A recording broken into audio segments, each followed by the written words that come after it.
5 দিন পর 10 বছর পূর্ণ হবে ষষ্ঠ পে কমিশনের। রাজ্য সরকারি কর্মীদের সপ্তম বেতন কমিশন কবে? সামনে ডিএ বাড়ছে কেন্দ্রীয় সরকারি কর্মীদের, সেই তুলনায় বাংলা অনেক পিছিয়ে।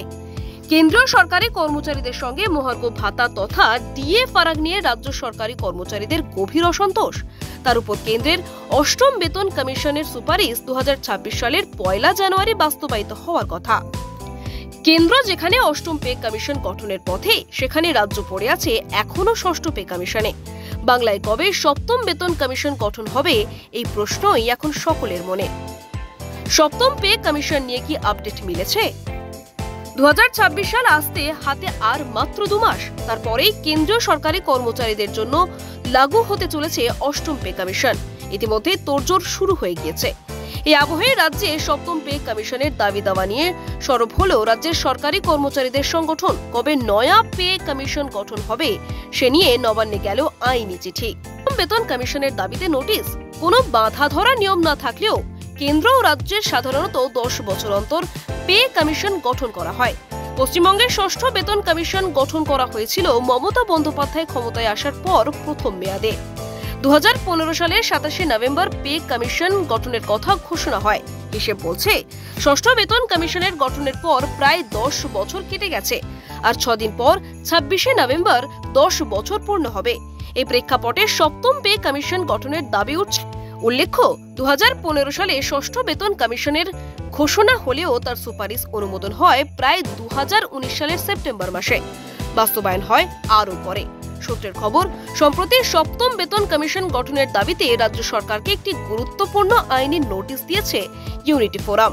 মুখ্য সচিব এবং অর্থ দপ্তরের অতিরিক্ত মুখ্য সচিবকে পাঠানো হয়েছে নোটিশ।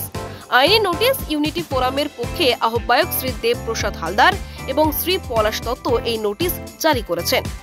রাজ্য সরকার তার কর্মচারীদের জন্য সপ্তম বেতন কমিশন গঠনের বিষয়ে কি ধরনের পদক্ষেপ গ্রহণ করেছে বা চিন্তাভাবনা করছে, এই বিষয়ে জানতে চাওয়া হয়েছে এই নোটিশে।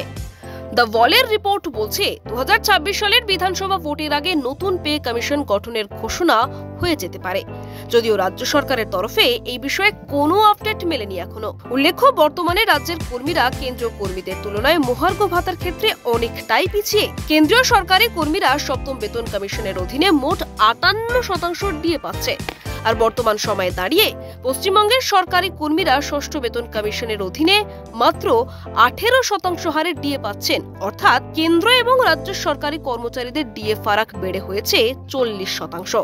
ইউনিটি ফোরামের নোটিশে ষষ্ঠ বেতন কমিশনের প্রসঙ্গ তুলে ধরা হয়েছে। ষষ্ঠ বেতন কমিশন প্রায় 4 বছর দেরিতে 2019 সালের সেপ্টেম্বর মাসে জমা পড়েছিল, যার ফলে একাধিক অসঙ্গতি ছিল বলে অভিযোগ তোলা হয়েছে। বলা হয়েছে, নয়াদিল্লির বঙ্গভবনে কর্মরত রাজ্যের সরকারি কর্মচারীরা 58% হারে ডিএ পাচ্ছেন, অথচ পশ্চিমবঙ্গে কর্মরত রাজ্যের সরকারি কর্মীরা মাত্র 18% হারে ডিএ পাচ্ছেন। অ্যাডমিনিস্ট্রেটিভ ট্রাইব্যুনাল, কলকাতা হাইকোর্ট এবং সুপ্রিম কোর্টের একাধিক নির্দেশ থাকা সত্ত্বেও রাজ্য সরকার ডিএ নিয়ে উদাসীন বলে অভিযোগ তোলা হয়েছে। অবিলম্বে কেন্দ্রীয় হারে ডিএ বকেয়া সহ প্রদান করার পাশাপাশি 10% সুদ সহ রোপা 2019 অনুযায়ী বেসিক পের সাথে মার্চ করার দাবি জানানো হয়েছে। 31 ডিসেম্বর 2025 মধ্যে এই প্রক্রিয়া সম্পন্ন করার দাবি তোলা হয়েছে। রাজ্যের সপ্তম পে কমিশন গঠনের জন্য অবিলম্বে একটি কমিটি গঠন করার কথা বলা হয়েছে। আপনি দেখছিলেন কলকাতা দর্পণ। ভিডিওটি লাইক করুন, আপনাদের মতামত জানান কমেন্টে। নিয়মিত আপডেট পেতে সাবস্ক্রাইব করতে ভুলবেন না। নমস্কার।